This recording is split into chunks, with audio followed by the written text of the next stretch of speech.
तेज आपण स्वागत जनाऊँ आपण प्रिय YouTube channel all in one को बंधु मैंने देखु पवित्र गुरु दिवस रे मुख्यमंत्री बड़ घोषणा जो थे आपण मैंने देखिए आज आपणकर जानती भारतर प्रथम उपराष्ट्रपति तथा द्वितीय राष्ट्रपति जी कि निजर जन्म जयंती को देश उद्देश्य गुरु उद्देश्य उत्सर्गीकृत करिसेंती। तो सही प्रथा परंपरा मध्य गुरु शिष्यर संपर्क मध्य निजे माननीय मुख्यमंत्री मोहन चरण माझी आपण मैंने जानती जी कि जड़े शिक्षकतार निज जीवन आरंभ करते परवर्ती अवस्था मेंबर ऑफ लेजिस्लेटिव असेंबली और आज ओडिशार मुख्यमंत्री ता भितर आज गुरु दिवस रे बहुत किसी इनफॉरमेशन आपण रही कंप्लीट वीडियो देखिए। प्रथम देखो जो कनिष्ठ शिक्षक नियुक्ति आपण मैंने जानती आइटम नंबर 14 वर्तमान समय हियरिंग चली किसी समय पर 15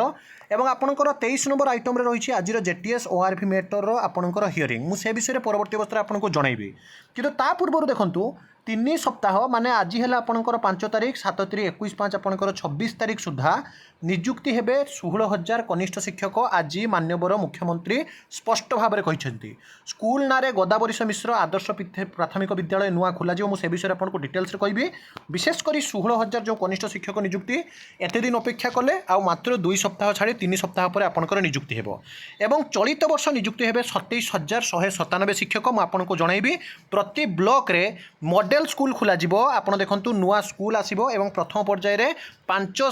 जो 314 ब्लॉक रे आपणकर जहाँकि 500 रु ऊर्ध्व आपणकर जहाँकि पंचायत रे हेबो मॉडल स्कूल स्कूल नाम रहिबो गोदावरीश मिश्र आदर्श प्राथमिक विद्यालय गुरु दिवस रे घोषणा। एवं आपन जदि देखिबे जो आपणकर आदर्श प्राथमिक विद्यालय खोल जो थे आपणकर 500टी प्रथम पर्यायर खोल एवं प्रति विद्यालय आपन जदि देखिबे शिक्षक नियुक्ति सांग को आपणकर बहुत बड़ आकार वैकेंसी आसीबो एवं ता भितरे म आपनको ये देखिया पई चाहूँ देखंतु जिला वारी आपणकर जो देखिबे पुणी थरे सेकेंड फेज रे कनिष्ठ शिक्षक नियुक्ति स्पष्ट भाव में आपणकर आसीबो। म आपनको सब किछि डिटेल्स रे कहिबी काहीकि ना आपन जदि देखिबे एठी आपन क्लियरली देखंतु जे जोटा कि आपणकर प्रति पंचायत रे हेबो मॉडल स्कूल सीएम चलित वर्ष नियुक्ति हेबे 27,197 शिक्षक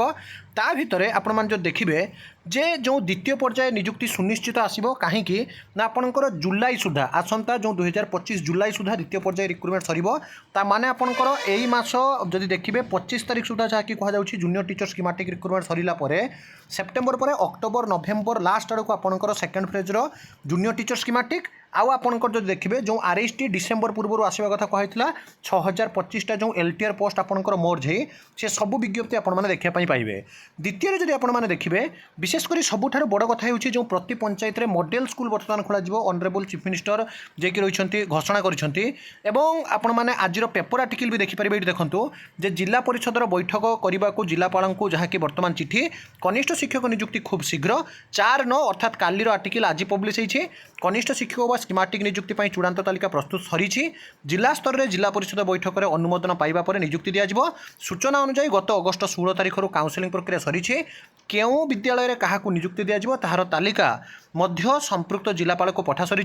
जिला परिषद बैठक पर यह अनुमोदन मिलिबो। हेले गत जुलाई 5 तारिख में विधानसभा सचिवर समस्त जिलापाल को चिठी करी विधायक सभ्य थिबा कमिटीर बैठक विधानसभा आरंभ करी 3 दिन पूर्व एवं सरिबार 3 दिन मध्य कौन जहाँ कि निर्देश नथिला किंतु जदि देखिए 20 तारिख पूर्व आपंकर सबकि एप्रोभाल सर समस्त जिले में 18 तारिख पूर्व 20 तारिख नहीं 18 तारिख पूर्व एप्रोभाल सर और 3 सप्ताह मध्य नियुक्ति पाइबे बोली निजे आज मुख्यमंत्री गुरु दिवस घोषणा करछंती। आरएसटी सांग को द्वितीय पर्याय नियुक्ति पूरापूरी स्पष्ट होइछे और नुआ स्कूल रे जो आपंकर रूपरेख और नुआ पूरापूरी स्कूल खोल पंचायत से बहुत सारा पोस्ट आसो। ये थी न्यूज अपडेट आइटम नंबर 14 15 पाखापाखि है आउ किसी समय पर जेटीएस ओआरपी केस अपडेट पाइबे। चैनल को सब्सक्राइब लाइक शेयर करूँ। समस्त को गुरु दिवस अनेक अभिनंदन।